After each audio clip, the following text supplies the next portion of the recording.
Merci. Donc merci beaucoup de m'avoir invité. Donc je vais pas donner ma propre définition parce qu'elle est très bien celle que tu as donnée. Donc voilà, en fait, j'enseigne ça depuis 14 ans maintenant à des élèves ingénieurs en Espagne.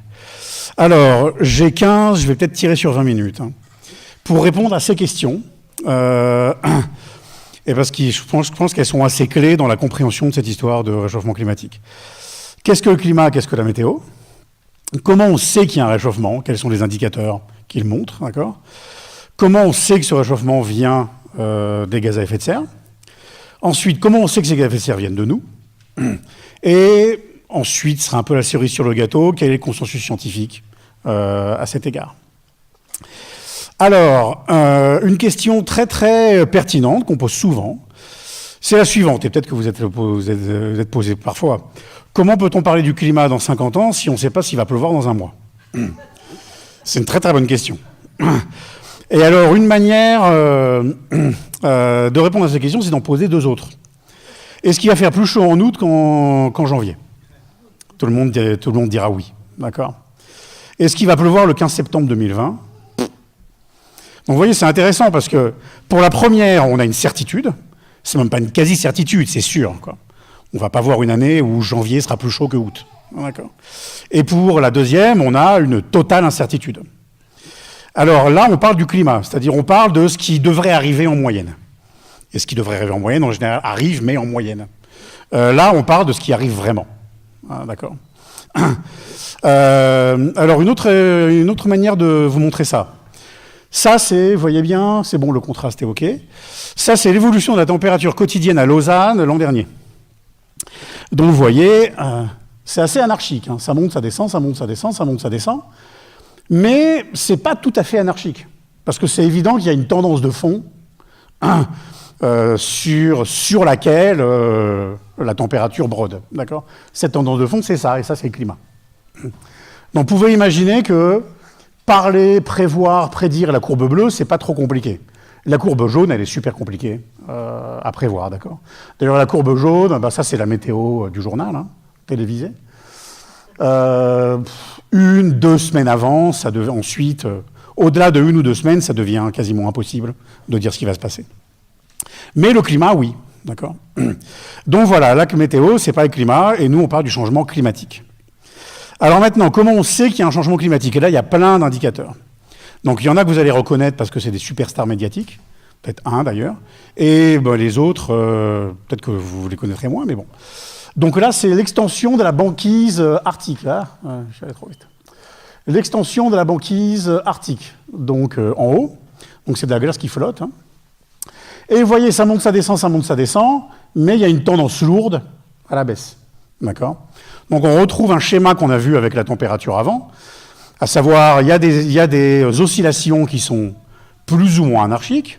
Par exemple, là, la plupart des oscillations dépendent de la saison. C'est pas très... si on était en été ou en hiver. Donc c'est pas trop sorcier. Mais ce qui est intéressant, c'est que d'une année sur l'autre, on ne retombe pas sur ses pieds. Vous voyez, normalement, ça devrait faire ça. Mais en fait, il y a une tendance à la baisse. Cette tendance de fond. Et ça, c'est le changement climatique. Alors maintenant, on va au pôle sud, et même histoire. Ça monte, ça descend, ça monte, ça descend, ça monte, ça descend. Donc ça fait un peu ce que ça veut, mais il y a une tendance de fond à la baisse. D'accord? C'est pas que ça monte, ça descend, mais de manière plate. Maintenant, le Groenland, de nouveau pareil. Alors là, c'est évident que c'est des variations saisonnières. Là, on est en hiver, là, on est été, hiver, été. Mais de nouveau, d'une année sur l'autre, on ne retombe pas là où on était avant. Ça descend, vous voyez, là, il y a une courbe sur 20 ans presque, plus de 20 ans. Non, à peu près 20 ans. Et bien hop, ça descend. Et ça, il y a des gens qui font ça. Il y a des gens qui mesurent le volume de tous les glaciers du monde, l'Himalaya, l'Alaska, les Alpes et tout ça. Et vous voyez, dans l'ensemble, ils fondent. D'accord. Donc là, on a vu des choses qui baissent. Maintenant, on va voir des choses qui montent. Donc la température globale, ça, c'est l'une des stars médiatiques. Donc ça, c'est les données de la NASA. Donc c'est la moyenne, chaque point, c'est la moyenne sur tout le globe et sur tous les jours de l'année de la température.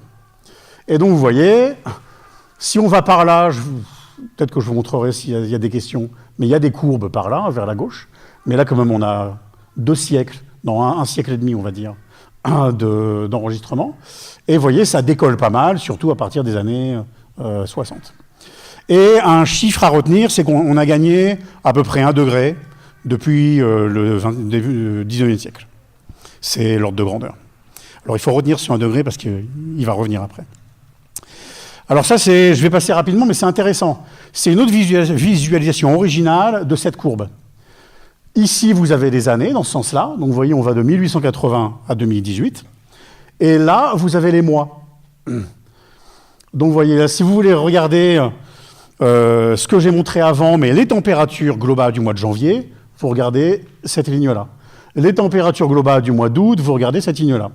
Et vous voyez que ça devient bien rouge à partir de 1960, quelque chose comme ça. Ça, c'est le niveau de la mer. De nouveau, même histoire. Il y a des oscillations, mais avec une tendance lourde à la hausse. Donc, il y en a d'autres, hein, mais ce serait un peu monotone. Mais vous voyez, il y a des choses qui montent, il y a des choses qui baissent. Il y a d'autres indicateurs. Nicolas a fait allusion, par exemple, à la faune et la flore. Il y a un volume incroyable de travaux sur les espèces exotiques d'arbres à tel endroit, à tel endroit, à tel endroit, et on voit qu'elles augmentent avec les années, etc., etc. Donc il y a beaucoup de gens qui travaillent là-dessus. Et puis il y a quelques autres indicateurs physiques, température ceci, nanana, mais bon, je ne veux pas trop vous embêter. Mais vous voyez, il y a beaucoup d'indicateurs, et ils vont tous dans le même sens. Donc il se passe quelque chose. Alors donc, maintenant, ce réchauffement, il vient d'où? Ce changement du climat, il vient d'où? D'accord? Comment on sait que ça vient des gaz à effet de serre? Donc là, je vais faire un turbo cours de climatologie. Donc là, vous avez le Soleil, là, vous avez la Terre. Le Soleil, il fait son boulot, il envoie de l'énergie à la Terre, d'accord? Et la Terre renvoie ça, pour les brancher sous forme d'infrarouge, vers l'espace. Alors s'il n'y avait que ça, il ferait moins 15 degrés de température globale moyenne, au lieu de plus 14. Alors la raison pour laquelle il ne fait pas moins 15, c'est qu'on a une couverture. Cette couverture, c'est l'atmosphère. Et ce que fait l'atmosphère, c'est qu'elle empêche certaines de ces radiations, c'est de la lumière, mais de la lumière qu'on ne voit pas, un peu comme la lumière qui est dans votre four à micro-ondes. Elle y est, mais vous ne la voyez pas. Mais elle y est, c'est pour ça que le poulet il chauffe d'ailleurs. Donc ça, c'est de la lumière qui voudrait sortir, mais ne peut pas, et c'est le fameux gaz à effet de serre. D'accord ? C'est la même raison pour laquelle il fait chaud dans une voiture au soleil. Parce que l'énergie entre, mais elle ne sort pas. Alors, si jamais, donc là vous avez Homer Simpson dans son lit, et on va supposer qu'il n'a pas la fièvre, d'accord, et tout d'un coup il fait plus chaud. Donc il y a deux solutions. Soit quelqu'un a monté la température dans sa chambre, ça c'est la métaphore de le soleil nous envoie plus quelque chose de plus, parce qu'on se demande mais il vient d'où ce réchauffement? Donc soit il vient du soleil, et si jamais il fait plus chaud dans votre lit, soit quelqu'un a monté le thermostat, par exemple Bart, votre fils, a monté la température dans votre pièce, soit quelqu'un a mis une couverture en plus. Et ça, c'est l'atmosphère qui a changé. Mais vous voyez, il n'y a pas tellement d'options. Hein. Soit il arrive plus d'énergie là, soit ce truc-là bleu a changé. Et puis c'est tout. D'accord ? Donc il n'y a que deux suspects possibles. Alors évidemment, le premier suspect, c'est le soleil. Et c'est la première chose qu'on regarde, d'accord ? Alors, est-ce qu'il y a des cycles naturels qui peuvent provoquer des changements climatiques? Oui, tout à fait. Les dernières ères glaciaires en sont témoins. Le problème, donc ces cycles, on les connaît bien, on les a bien identifiés, tout ça. C'est pas vraiment le Soleil en lui-même qui fait des bêtises, c'est l'orbite de la Terre autour du Soleil qui fait des trucs. Bon. Le problème, c'est que le plus court fait 20 000 ans. Et nous, on cherche... Donc 20 000 ans à l'échelle cosmique, c'est super rapide, mais nous, on cherche un changement en 1 ou 2 siècles. Donc 1 ou 2 siècles, c'est beaucoup trop rapide, quoi. C'est-à-dire à l'échelle de 20 000 ans, 1 ou 2 siècles, c'est rien du tout. D'accord ? Donc on ne peut pas imputer un changement, quelque chose qui arrive en 100 ou 200 ans, à quelque chose qui bouge avec un rythme de 20 000 ans. Alors question, est-ce qu'il y a des cycles plus courts? Oui, il y a des cycles plus courts. Il y a le célèbre cycle de 11 ans du Soleil. Alors là, vous voyez, ça c'est des mesures, hein, de l'énergie reçue par un panneau de 1 mètre carré qui est au niveau de l'orbite de la Terre et dirigé vers le Soleil. Alors, j'attire votre attention sur un truc, c'est que, en fait, c'est un cycle, mais franchement, pour le voir, il faut mettre 1362 watts ici et 1360 watts ici. C'est-à-dire le 0, il est 1 km en dessous, d'accord ? Si jamais je mettais 0, 1362, il y aurait un très plat, et on verrait rien. Il faut vraiment prendre une loupe pour arriver à le voir. Donc l'amplitude, elle est toute petite. Et en fait, il y a plein de raisons pour lesquelles ça ne marche pas, ce truc-là. Premièrement, nous, on cherche quelque chose qui chauffe de manière plus ou moins régulière sur une période de 1 siècle. Ici, ça monte, ça descend, ça monte, ça descend, ça monte, ça descend, ça monte, ça descend. D'accord. Il n'y a même pas de tendance générale à la hausse. Et puis, pour enfoncer les clous, on peut tout à fait, c'est pas très compliqué, hein, calculer, vous voyez, l'amplitude, c'est à peu près 0,1%. Calculer quelle variation de température on pourrait attendre de ça, si même ça allait dans le bon sens, d'accord, et on trouve que 0,1 degré. Et ce qu'on observe, c'est 10 fois plus, d'accord. Donc vous voyez, il y a plein de raisons d'innocenter le soleil. Donc c'est pas le soleil, mais il y a beaucoup de raisons pour lesquelles on sait que c'est pas le soleil. Donc qu'est-ce qui reste? Il reste l'atmosphère. Vous voyez, il y a eu, c'est un peu du Agatha Christie. Il y a eu un meurtre à huis clos avec 3 personnes, il y en a une qui est innocente.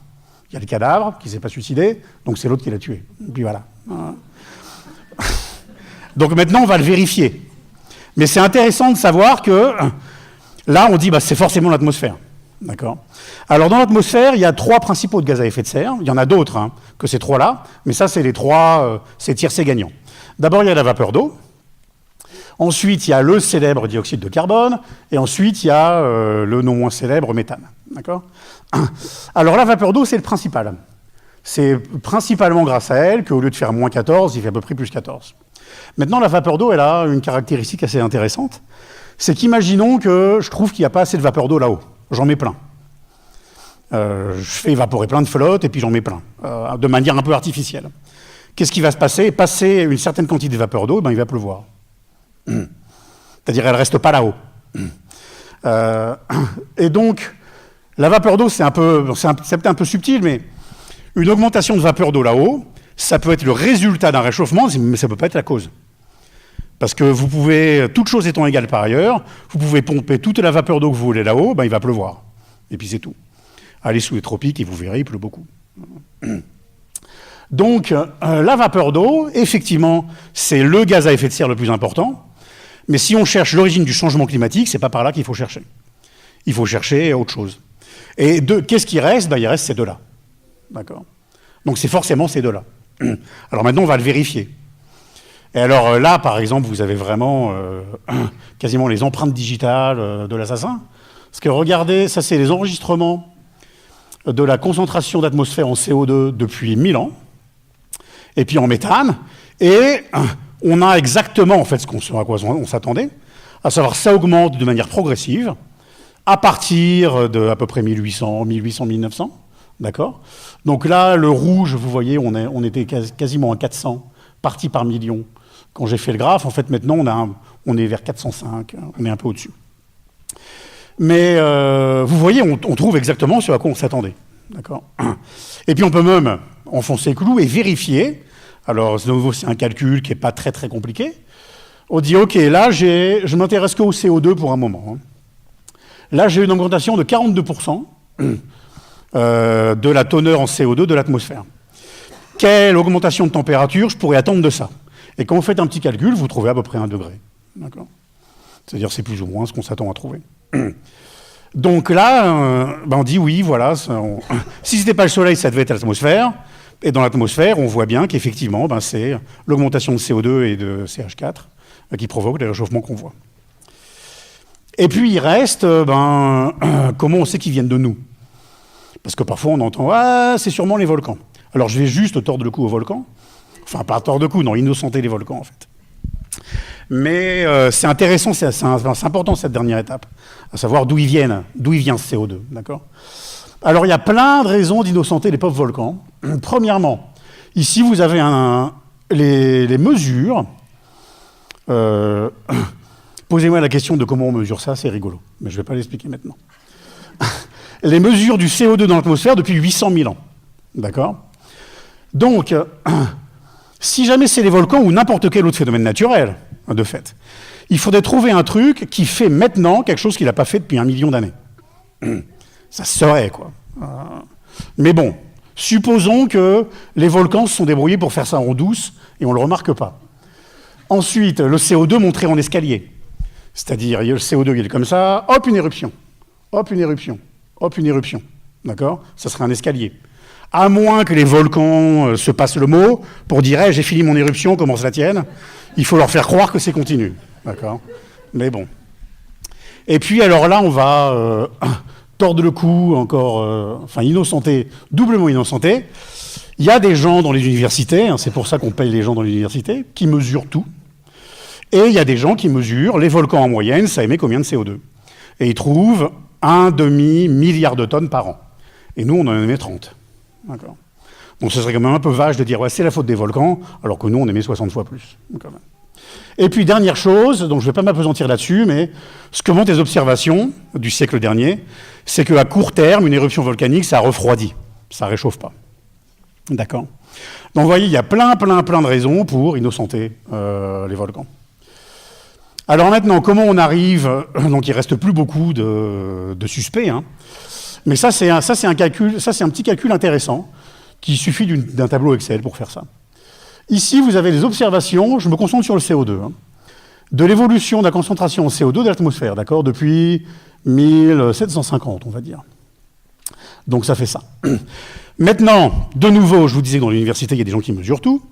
On sait maintenant, depuis plus de 200 ans, année par année, quelles ont été les émissions dues à l'activité humaine de CO2. Donc vous pouvez faire tout à fait le calcul, qui revient plus ou moins à calculer combien on a dans un compte en banque. En 1800, j'avais telle quantité de CO2, et puis chaque année, j'ajoute telle quantité. J'ajoute ça, d'accord. Et vous voyez comment votre compte en banque de CO2 augmente avec les années. Et quand vous faites ce petit calcul, vous trouvez la courbe bleue. Donc il colle quand même pas mal. Et la différence, là, c'est la déforestation. Parce que quand vous prenez un arbre et que vous le brûlez, ben, le carbone, il va en haut. D'accord. D'ailleurs, brûler 1 tonne d'arbre, ça équivaut plus ou moins à mettre 1 tonne de carbone là-haut. Vu qu'un arbre, c'est presque du pur carbone. Donc, pas tout à fait, mais bon. Donc, vous voyez, alors il y a d'autres tests qu'on peut faire. Hein. Je ne vais pas en parler. Mais c'est vraiment évident, c'est vraiment sûr que, bah oui, ce CO2, en plus, il y a là-haut, c'est le nôtre. C'est nous qui l'avons mis. Et puis pour finir, alors, est-ce que les experts sont d'accord? Donc ça, c'est des pauvres gens en 2013 qui se sont amusés. Je dis amusés, ça doit être gonflant comme étude, mais bon.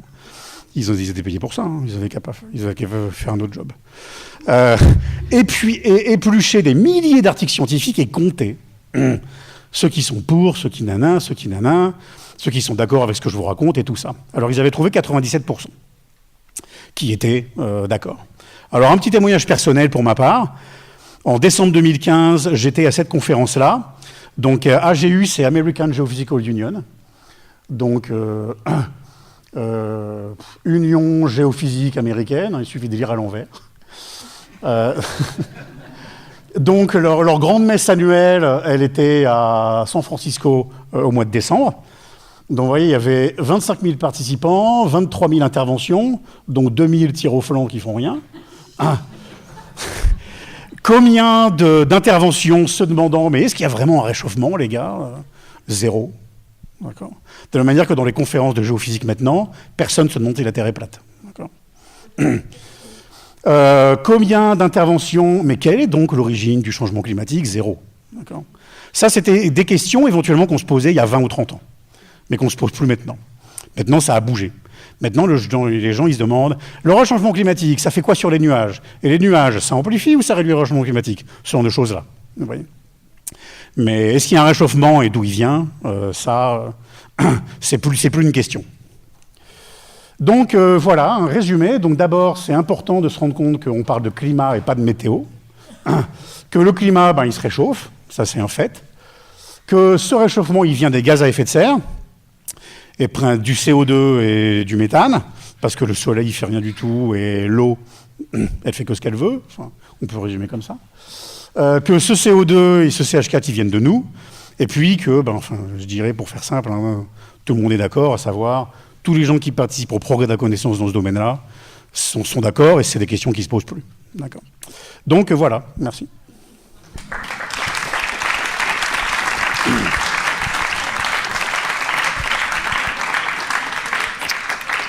Merci beaucoup. Alors, on a peut-être le temps pour une ou deux questions, s'il y en a. Par rapport au réchauffement climatique, vous n'avez pas parlé du méthane. C'est quelle contribution par rapport au CO2? Et si oui, quelle est l'implication de l'agriculture dedans? Alors, je sais que le méchant, c'est le CO2, le méthane, je sais pas, j'ai plus trop les chiffres en tête, c'est peut-être un quart ou quelque chose comme ça. Alors maintenant, je saurais pas trop vous dire, parce qu'effectivement, ce qui est intéressant, c'est ce que font les gens, c'est d'une part attribuer le réchauffement climatique à tel ou tel gaz, et puis ensuite les émissions de tel ou tel gaz, les attribuer à telle ou telle activité. Et je sais que pour le CO2, la déforestation a un rôle très important, peut-être 20%, quelque chose comme ça. Le méthane, je ne sais pas. Enfin, c'est des chiffres faciles à trouver, mais je ne les ai pas en tête. Merci. Quels sont les arguments majeurs des climato-sceptiques? Oh, ben mine de rien, je les ai tous passés en revue. Par exemple, comment on peut parler du climat dans 50 ans En fait, la plupart du temps, les arguments majeurs des climato-sceptiques, c'est des bonnes questions, mais dont ils ne veulent pas entendre des réponses. Pourquoi il y a encore des géocentristes? Pourquoi il y a encore des gens qui pensent que la Terre est plate? Pourquoi la liste est longue? C'est un mystère pour moi. C'est beaucoup plus du ressort de la... Enfin, là, l'une des choses que j'imagine, c'est que réchauffement climatique, ça fait écolo, ça fait très de gauche, très Greenpeace, blablabla, bla, bla, bla, ils n'aiment pas les gens, ils aiment que la nature. Je caricature exprès. Hein. Et beaucoup de gens sont un peu allergiques à ça. Un peu comme... il y a eu une époque où les Français et les Allemands ne s'aimaient pas beaucoup. Et comme la mécanique quantique venait d'Allemagne, les Français ne voulaient pas en entendre parler.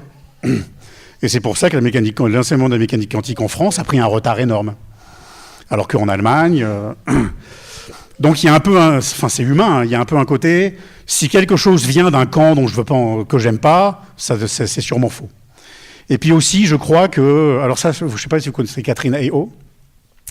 C'est une climatologue américaine qui est chrétienne évangélique, qui explique, parce que c'est très fort dans son pays, qui explique que beaucoup de gens savent que le remède à la question viendra forcément un peu de loi, de régulation, de choses comme ça. Et il y a plein de gens, bon je vais de nouveau caricaturer un peu, mais l'Américain du Middle-Ouest, il ne veut pas que Washington vienne lui dire quoi faire. Donc il y a beaucoup de blocages idéologiques, comme ça. Mais c'est vrai que c'est beaucoup plus du ressort des sciences humaines que... D'ailleurs, c'est une chose, effectivement, à laquelle, en tant que physicien, on est un peu bloqué, parce que on est tellement habitué à dire « Non, t'as tort à cause de ça, ça », et puis le physicien en face, il dit « Ah ouais, t'as raison, d'accord ». Puis voilà. Mais c'est exactement comme ça se passe tout le temps. Et le gars, il se rend compte qu'il a tort, et plus jamais il va vous resservir son argument. Parce qu'il s'est rendu compte qu'il a tort. Et voilà. Donc c'est pas que les physiciens sont des saints, hein. Mais ça se passe un peu comme ça. Et donc quand tout d'un coup, on dit, non, voilà, et que la personne ne veut pas entendre, c'est vrai que c'est assez étonnant. On prend encore une question? Ouais. Les trous dans la couche d'ozone, quel rapport avec ces deux gaz à effet de serre? Alors, les trous de la couche d'ozone, on s'en est rendu compte dans les années, je crois, 70, et c'était dû aux émissions massives d'une famille de gaz qu'on appelle les CFC, chlorofluorocarbone, je crois. Et alors, ces gaz-là, ils avaient eu un succès fou dans l'industrie, par exemple, de tout ce qu'il faut refroidir. Parce que les gens qui faisaient des réfrigérateurs ou des clims ou des choses comme ça vont trouver les chimistes et leur disent « J'ai besoin d'un gaz qui soit pas cher, qui soit corvéable à la merci physiquement, qui devienne liquide quand moi je le veux, qui devienne gaz quand moi je le veux, qui soit pas toxique, parce que s'il y a une fuite dans le frigo, je veux pas me tuer la famille, ça risque de couler mon entreprise, d'accord? Généralement, c'est pas bien tuer les gens. » Et les chimistes, ils leur ont fait ça comme ça. Le problème, c'est qu'il y a des gens qui se sont rendus compte que ces émissions de CFC massives, ça n'a pas fait un trou, hein, mais au-dessus de l'Antarctique, il y avait un un défaut à peu près 20% de l'ozone. Et pour plein de raisons, l'ozone, c'est une bonne idée qu'il soit là-haut. Et alors, ce qui s'est passé, d'ailleurs, c'est un super exemple. Ce qui s'est passé, c'est que au début, il y a eu pas mal un peu de « non, c'est pas vrai » et tout, de la part, par exemple, de Dupont de Nemours, les chimistes américains, qui, comme par hasard, étaient le premier producteur de CFC, évidemment. Et puis, finalement, ils sont allés demander aux chimistes « vous n'avez pas un autre truc ?» Et les chimistes disent « évidemment qu'on a d'autres trucs, on a tout ce que tu veux. » Et donc, en 1988, il y a eu un protocole de Montréal qui a été signé, que toutes les nations ont ratifié, et quand vous regardez la courbe des émissions, ça tombe en pic après 1988, après le protocole de Montréal. Et maintenant, la couche d'ozone, elle est en train de récupérer. D'accord. Mais ça, c'est un très très bon, c'est un truc que j'explique souvent à mes étudiants. C'est un très bon cas d'école de réaction positive de la communauté internationale. Et je pense positive, parce qu'il y avait un substitut facile, et 2, parce que le volume de business annuel des CFC, c'est à peu près 1000 fois inférieur au volume de business annuel du pétrole. Donc ça remue beaucoup moins d'intérêt économique. Mais la couche d'ozone, le dernier article que j'ai lu, elle devrait revenir à là où elle était en 2050, quelque chose comme ça. Donc c'est lent, mais elle récupère.